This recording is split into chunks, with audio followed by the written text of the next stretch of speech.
Hi, this is Greg with HVAC Solutions. Today we're going to talk about Lifebreath ventilation, a little bit about indoor air quality. And to give you a little background, HVAC Solutions is part of TEC, which is Temperature Equipment Corporation. We're part of the National Excelsior Corporation and the Harry Alter Group. We're based out of Chicago, but we do business throughout the Midwest region, and we are a HVAC distributor. Today we're going to talk a little bit about Lifebreath ventilation, and the way I work is pretty informal, so if you have a question, please feel free to type it in, and I will do my best to get it answered. If not during the presentation, for sure after the presentation. Here's a quick to-do list for me and what we're going to go over. Most of the conversation today is going to be about indoor air quality. We're also going to talk about, where and when, and what product to use, that kind of thing. Spend a little bit of time on sizing and maybe some of the newer code issues.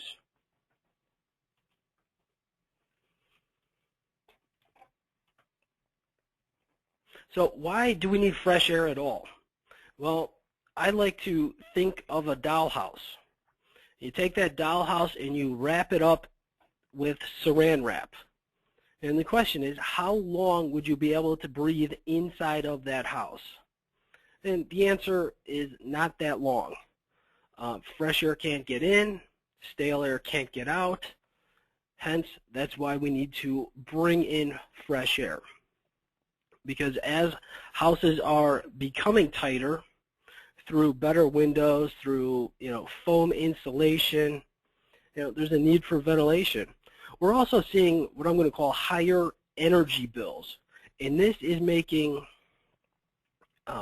consumers ask a lot more questions in how to save energy.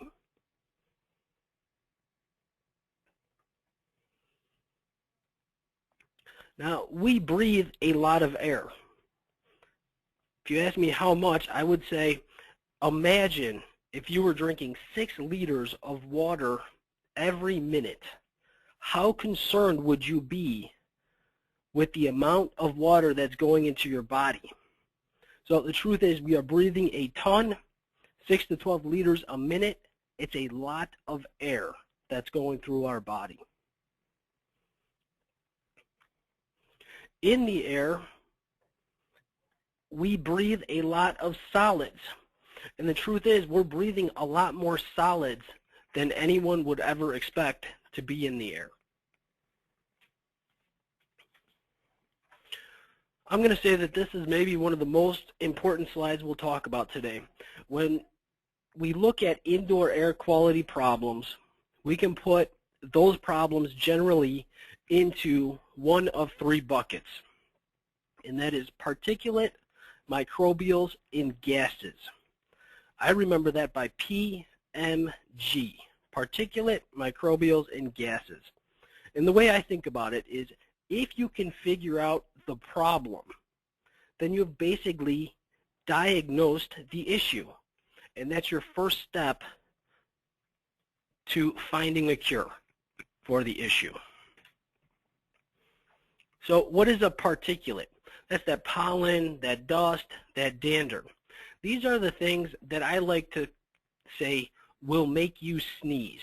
So these are generally the allergens and things that make people sneeze. What are microbials? These are single-cell living organisms, generally made up of bacteria, virus, molds, those kind of things. These are what I like to call the things that will make you sick.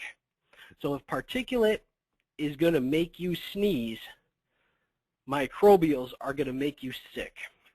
A little bit of a difference. So gases. What are gases? These are generally VOCs and odors. So I like to associate gases with smells or odors. The problem is we are involved in HVAC, and we realize that there are some gases that do not smell. And carbon monoxide is the first one that comes to mind. That's a gas that we cannot smell, and it's very dangerous. So I talked about VOCs. What does that mean? VOC is a volatile organic compound. I would say that formaldehyde is the poster child of VOCs. And the problem with this is that VOCs are pretty much everywhere. So if I was to ask you to look around right now, VOCs are in the desk that you're sitting at. It's in the carpet that you're standing on. It's on the paint on the walls, on the ceiling tiles. VOCs are everywhere, and you can't get away from them. That's why they're so dangerous. So what does a VOC do? You know, why do we even care about VOCs? Well, if you go down this list, it sounds like somebody is sick. If they're coughing, wheezing, you know, fatigue, not feeling good, you know, sounds like somebody is sick because of a VOC. Now, VOCs are, I don't want to say dangerous, but you start looking at some of the issues they can cause, and I'm not trying to scare you, but you start looking at sinus infections, sore throat, asthma. VOCs have been linked to all of these issues. And I'd say a bigger problem with it is that a lot of these types of problems go undiagnosed. So people think they're sick, and the reality is they're exposed to VOCs. Let's talk about problems within buildings. One of the I'll say biggest known one is sick building syndrome. Now, this is where a person or a group of people come to work and they feel sick. They leave and they feel better. Now, that's not the Monday morning hangover we're talking about. We're really talking about issues within a building that make people sick. Now, I try to qualify this by if people are having an issue, and I go to that building and I find that the copy machine is producing a ton of VOCs. It's producing ozone, and that's why this group of people are not feeling well. Well, we found the problem. So now we can figure out a solution. We can move the people, we can move the copier, or we can bring in fresh air. There's a lot of different things we can do, but bottom line is that doesn't count as a sick building. That counts as a copy machine was producing too many VOCs and too much ozone for people to be comfortable. A sick building would be that same group of people are not feeling well. We go into that building and we cannot find the problem. We know there is a problem, we just don't know what it is. That could then be constituted as a sick building because there's a problem, we just don't know what it is. Another big problem is dirty sock syndrome. Now, this is where you walk into a building, perhaps a home, and there's an odor. The odor basically smells like a locker room. I can tell you that 90% of the time, mold is going to get the blame. I can also tell you that 90% of the time, mold is not the issue. It's generally bacteria growing on that coil. And when bacteria is growing on the coil, it's actually eating stuff on the coil. You can call it decomposing. And when it decomposes, it makes a smell. And that smell smells like dirty socks or a locker room. One solution to some of these problems is to bring in fresh air. Not naive enough to think it's the only solution, but it's definitely a good one. I want to take a moment and talk about what I'm going to call a case study. I was asked to go to a residence, and the homeowner felt sick all the time. after talking with her, it took about 2 minutes to figure out that she was chemically sensitive. A lot of issues. As I look around, I mean, they've got newer cabinets, they've got carpet, hardwood floors. There's a lot of potential for VOCs. So immediately, I thought, well, we need to bring in fresh air. Well, if I would have done that, I would have been wrong. So I was able to, I'll say, double check myself, and we ran a report. The report showed that VOCs were not an issue in this house. Now, of course, there was a little bit, but it was well under any kind of, let's call it issue level. The problem was particulate. Now, the particulate in this house were so bad that it was off the page almost immediately once I turned the machine on. I had to go back and look because I couldn't even see where it went up. It started so high. So the issue here was, what do we normally do to get rid of particulate? Normally we put in filters. Problem is, this home already had good filters, which made me scratch my head a little bit. So we can't throw in filters. We've got a ton of particulate in the home. So I had to do some walking. And what I found was there was a golf course a block away.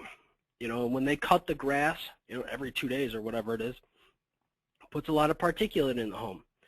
There was a cornfield on the other side. All that dust and debris making its way into the home. They're not too far from a highway. So they're kind of in this middle of an area where particulate was a huge issue. And clearly, the homeowner was allergic to different types of particulate. Made her feel sick. So I couldn't throw in filters like I normally would do. The answer was source control, which sounds like a tough situation when you're trying to, control the grass clippings from a golf course or the, corn pollen from the field next door. But what we did was we threw in a couple HRVs, but instead of just bringing in fresh air, we ran it through a scrubber. So that now, instead of bringing in particulate every time they open the door or open the window, or even just through infiltration, they were bringing in all that particulate. Now, I forced all the air coming into that house through the scrubber and then also through a whole home filter that the homeowner already had. So what we did was we created a pressure that basically said air had to come in where we wanted it to, and it would exit when they opened the door. So all that particulate had to go through our system, and it helped out the homeowner immensely. So how does an HRV work? In its simplest terms, we take outside air, it goes through a core, we take indoor air, run it through the core, and exhaust it outside. Now, I'm not going to read all this to you because it's kind of a busy slide, but HRV cores are generally aluminum.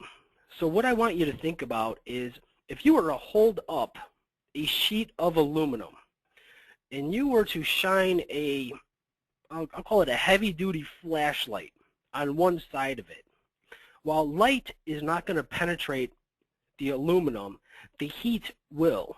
Eventually, the other side of that aluminum will start to get warm. And it's the same idea. As air passes through one side, it doesn't physically touch the other side, but we do transfer heat. This will give you an idea of what an aluminum core looks like. I like to equate it to like a Jacob's ladder type of situation. What I want you to take note of is that there's very little cross-contamination means there's very little air getting from one side over to the other. And residentially speaking, we have a lifetime warranty on this core. Energy misconceptions. Now, there's a lot of energy misconceptions with HRVs, ERVs. I talked to a homeowner, I'll say almost monthly, who said, I need to get one of those ventilators because I need to save money on my utilities. I said, great. How much air are you bringing in now? Well, we're not bringing in none. Okay. Well, then an HRV isn't going to save you anything, because bringing in outside air, even though we're capturing 60, 70% of the energy, you're still losing 30%, sometimes more, 35%. So compared to doing nothing, an ERV or an HRV will cost the homeowner money. Now, where that changes is if somebody is bringing in outside air. If you're bringing in -20 outside air and you dump it into the return, you're paying to heat up that -20 degree air. Now, if you bring in -20 degree air and you put it through a HRV and you combine that, or I'll say you steal energy from 72 degree air and then you place it in a 70 degree return, you're heating up air that's much warmer than the -20. And so therefore you can save money. But that's just to give an idea of what some homeowners think. They automatically think it's going to save them a ton of money. And the reality is, if they're not doing anything now, it's going to cost them money. I'm throwing around terms like HRV, ERV. HRV stands for heat. So we are recovering the heat. If I was standing in front of you, I would ask you, what is the difference between heat and energy? Well, heat is basically temperature. Energy is heat plus moisture. That's the difference. HRV deals only with heat, and ERV deals with energy, which is heat plus moisture. The problem with an HRV is that you need a drain. The benefit is it's a little more efficient in the winter versus the summer. ERV, you generally don't need a drain, and they are more efficient where the summer is longer than the winter.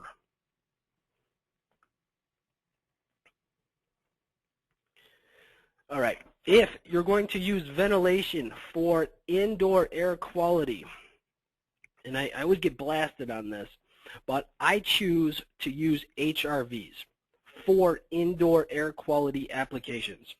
Why do I do that? I do that because ERVs transfer moisture.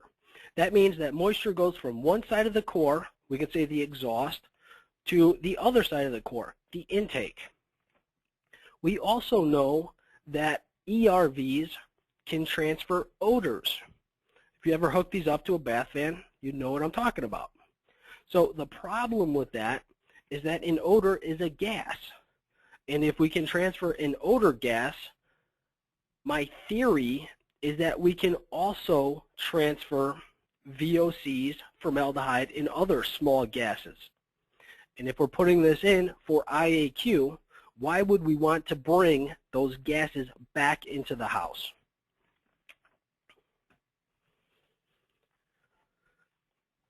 Here's a map of where to use what.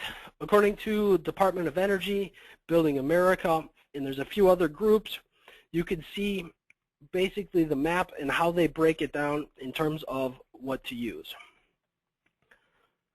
If we compare that to the Lifebreath map, you'll see that basically for the majority, I'll say, of my area, which is Chicago, it makes more sense to use an HRV throughout the year.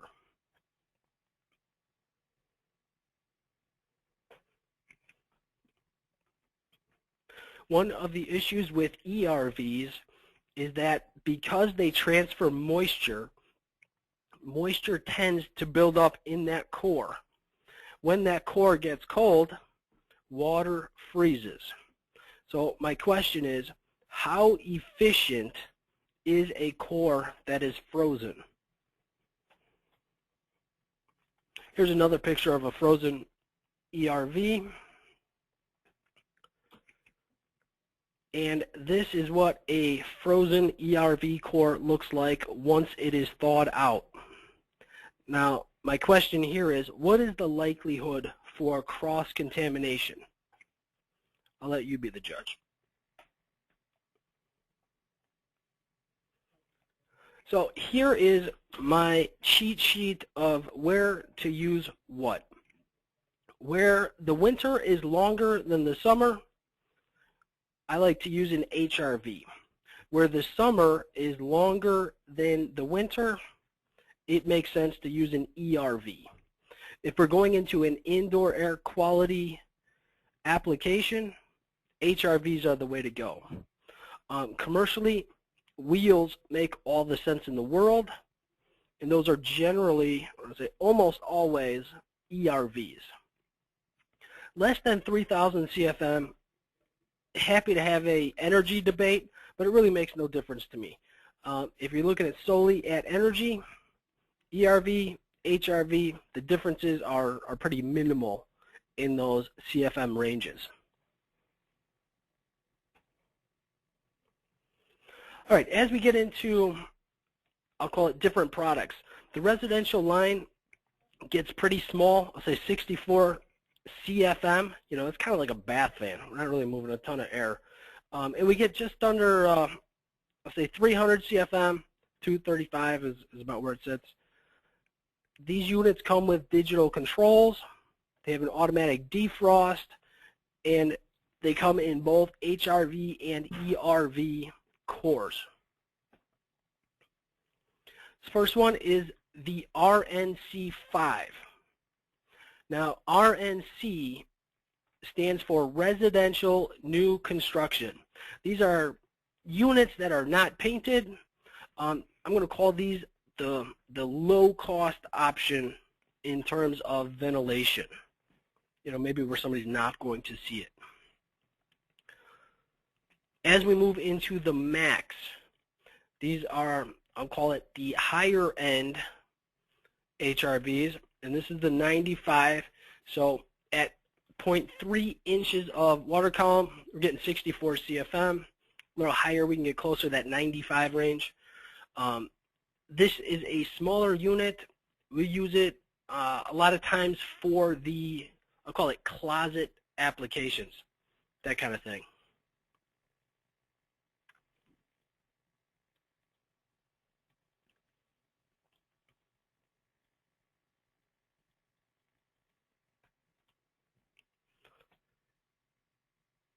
The RNC. Now, this is, again, a residential new construction unit. The nice thing about this is that it is a 9-inch high ventilator. We use this guy a lot in nursing homes, and sometimes where, I'll call it, there's a room between a drop ceiling and the roof.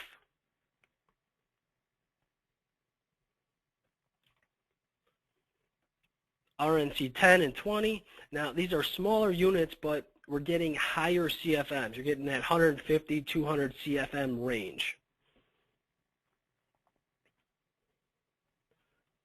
Now, the Max 155 and the 200 Max, this is what I'm going to call our standard unit. This is the one we sell every day of the week.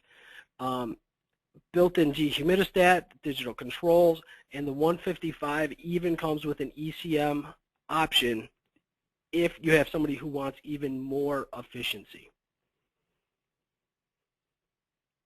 The Max Top, this is a, I'll call it a 150 CFM unit, and this is one we use in those tight spaces. It has 45-degree ports, which helps in certain applications. As we move into the 195 and the 300, these are about the largest of residential units, and these guys have 2 cores. This one is an ERV core, the other one is an HRV core. And this is where I say you get the best of both worlds and you get extremely high efficiencies.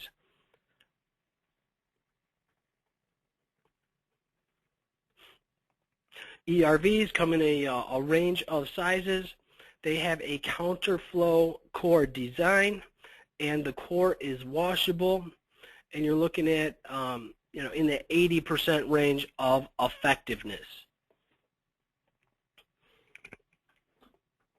As we move into commercial products, I'm going to say this guy starts anywhere over 300 CFM. I got 440 here, but it's really 300 to 2,500 CFM is the sweet spot for commercial products. Commercial products are going to have a little more robust electronics, a little more robust controls. They still got the same cores, but they're definitely a lot bigger. The 500 DCS, so this is a 500 CFM dual core system. You're getting up into the 90% effectiveness. I call it compact design, but it's still pretty big. It's small for 500 CFM, but it's still pretty big. We use this a lot in schools, and we've used this guy in I call it nursing homes, where you're doing more than one room with one ventilator. The 850, this is the largest of the dual core systems. Has those robust controls and 3-speed.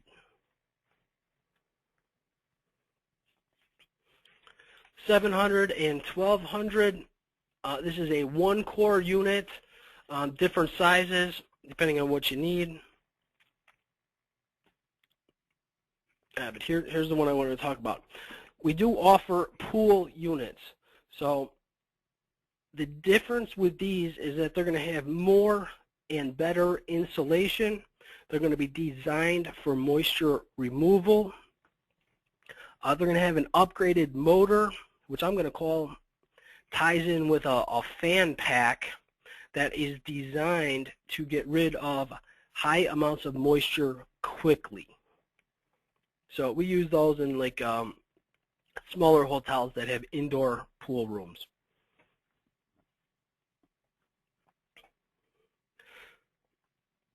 There's a 1500 and a 2500 CFM unit. I call these standalone because they don't bolt on to any kind of a rooftop unit. They come in units for inside, units for outside, and different curbs are available. If we look at residential installations, now this unit is what they call fully dedicated. I call it standalone. So basically you're pulling stale air from different spots throughout the house and you're exhausting to outside. This one does not touch or is not integrated with any type of HVAC equipment. Standalone. This is your partially dedicated system. So this is where we are pulling stale air from the space through some sort of grill, and then we are dropping fresh air into the return.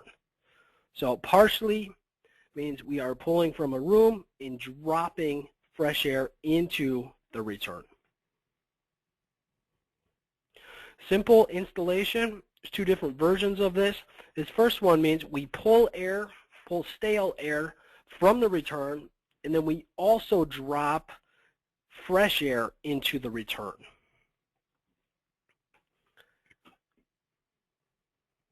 The second version of that is we pull stale air from the return, and then we drop fresh air into the supply.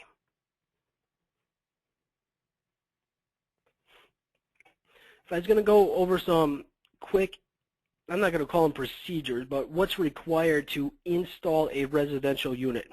First thing we're going to do is get power to the unit. 115 volts, comes with a plug, easy enough. The controls are 3 wires. You can use 18 gauge. You can go up to 100 feet. The drain. Now, there's two ports coming off the bottom of the unit. Those can be teed together, and then you run one line to the drain. A lot of times they use clear tubing, but if code dictates, you can use PVC. Basically, on a 200 CFM unit, you're going to have 4 6-inch, I'll call them runs. 2 of them are going to go outside, one for the exhaust, one for the intake. You're going to have 2 to inside. And you can put those in a lot of different places, but generally I pull from the return and drop into the supply. Hanging the unit actually takes some time because they are pretty heavy, 71 pounds on the 200 unit. You are going to need a couple vent hoods. On the, I'll say exhaust, you can have a flap, but on the intake, you really just need a screen. Where to put this thing? Pretty much anywhere where it's not going to freeze. If you have to put it somewhere where it's going to freeze, I say build a little house around it, and if you can, get some heat to it. And then every once in a while, there's a need for a backdraft damper, depending on placement and how the system is integrated with other systems. As we get into sizing, ASHRAE 62.2. If I was going to go real quick on this, if we say 2 to 3 bedrooms, 1,500 square feet, you're at 120 CFM for that house. Now, simple residential sizing, or non-sophisticated, would be we're looking for 0.35 air changes per hour. Basically, we can break that down into 20 CFM for the master bedroom, 20 CFM for a basement, 10 CFM for every other room. Now, if I was to summarize all that for you, let's take a 1,500 square foot house, 3 bedrooms, unfinished basement, 3 other rooms. ASHRAE says we need 120 CFM. Basically, that means we're going to be at a 155 max. We take this simple method, 20 CFM for the master, 20 CFM for the basement.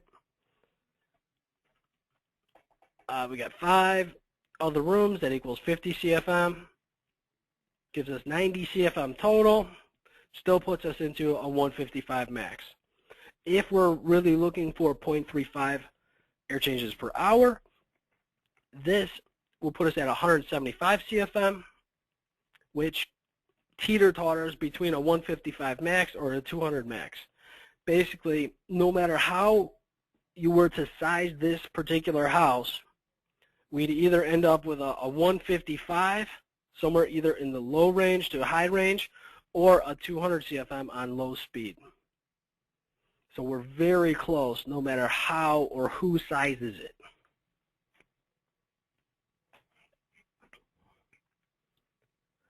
Some of the newer codes here in Illinois, the International Residential Code basically says that if you are building a house that is going to have, I'll say, more than 5 air changes per hour, which is an extremely loose house, you have to bring in mechanical ventilation.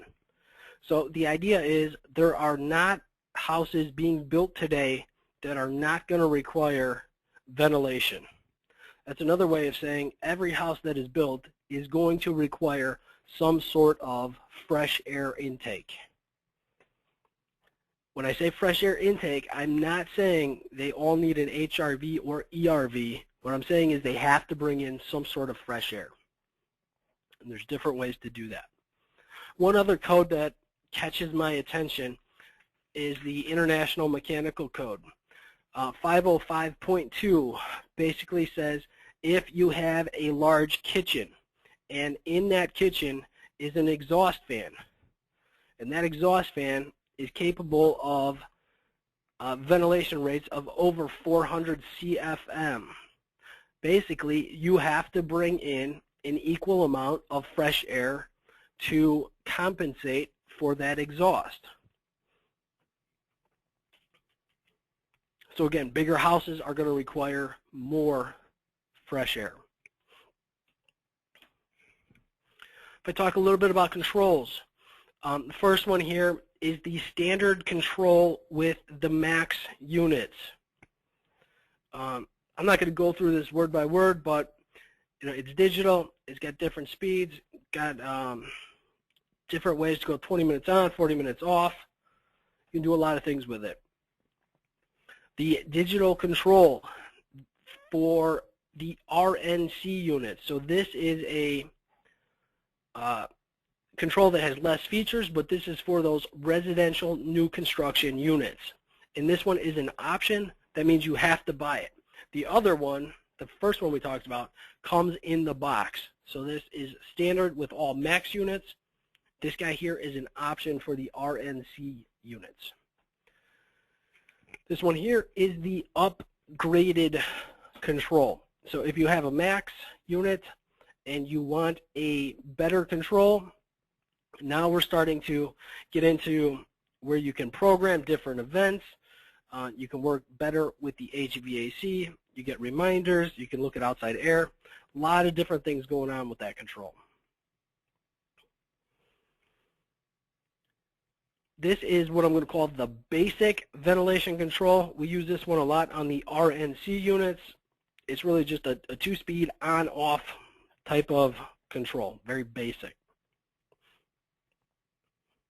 If you need a ventilator to work off of dehumidification instead of a timed system, this is the control you need. It's the DH01, and it starts looking at dehumidification and kicks that guy into high speed based on your dehumidification needs. This guy here is a timer, so it's pretty basic. You got 20, 40, 60 minutes, and basically turns the unit on high speed for that amount of time. Now, use of controls. How do we use these things? First thing I say is that controls can get very complicated. I try to make controls uncomplicated. And basically, at that point, I ask the homeowner, when don't you want fresh air? Well, the answer is pretty much never. I always want fresh air. So the way I like to do it is leave the HRV on at a low speed all the time. No need to turn it off, no need to turn it on. And then if you hook this thing up to bath fans or in a bathroom, then you have a timer there. You can press a button and kick it onto high speed for 20 minutes. So low speed all the time, and then a timer if you need to get rid of some excess humidity. Here's a few other, I'll call it products that most people don't know we have. This is the clean air furnace. So we use this when somebody has a boiler and they are looking to get some cooling. Now, generally speaking, the options are high velocity or a mini split. With this guy, if they are willing to run some ductwork, you can throw a cooling coil on here. You can hook up a radiant system to this so they can get very efficient heating and cooling and bring in fresh air all at the same time. I'll say problems with selling an HRV or ERV installation. Problem is it takes a long time. Some guys say it's going to be 2 guys to 2 days. Other guys can do it two guys for 4 hours. There's a huge discrepancy there. I see prices from $2,400 on new construction, to $5,000, $6,000 in retrofit. So the payback gets tough to justify that, closer to $5,000, $6,000 in that end. Much easier to justify in that $2,400 range. My point is that if you're only looking at your energy savings, this is going to be a tough product to sell to a homeowner. It may pay for itself sometime in the near future or distant future, as it might be. But if they're looking to use a ventilator for indoor air quality, that's where you start to see some real savings, where people can live better, have less visits to the doctor, those kind of things. So we realize that there's issues with installing these. They take a long time. It's a labor-intensive product. So a few things that we've done is, first, we've added hanging straps. So now instead of trying to hold this thing on your shoulder or balance it on a ladder, basically you screw in a couple screws, hang these straps, and you can hoist the unit up there. Makes life a lot easier. The other thing is, come out with the dual hood. This is what I'm going to call a concentric kit. So instead of drilling two 6-inch holes going outside, you're drilling one 7-inch hole, maybe one 8-inch hole, and making life a little bit easier on that installer. Couple, I'll say, other products that we have are the TFP and the HEPA filter. So these are perfect for going in line with an HRV, or they can be set up as a bypass on the return of the furnace. So the next question is, what is a TFP? It stands for turbulent flow precipitator. So what that means is, when a particulate has to change its path of airflow because it hits some resistance, meaning it's going straight and then it's got to go down or to the right or to the left. If you can do that, you slow particulate down and you make them easier to catch. So the filter becomes more efficient. When they couple this with HEPA technology, you're getting an extremely efficient filter, where you can change out the TFP filter, I'll say every year, and then keep the very expensive HEPA filter and change that guy out only every 3 years. That is all I have for the HRV ERV presentation. There's a question or two here that I will get to offline. If you need to contact me, there's my email address. And I thank you so much for your time.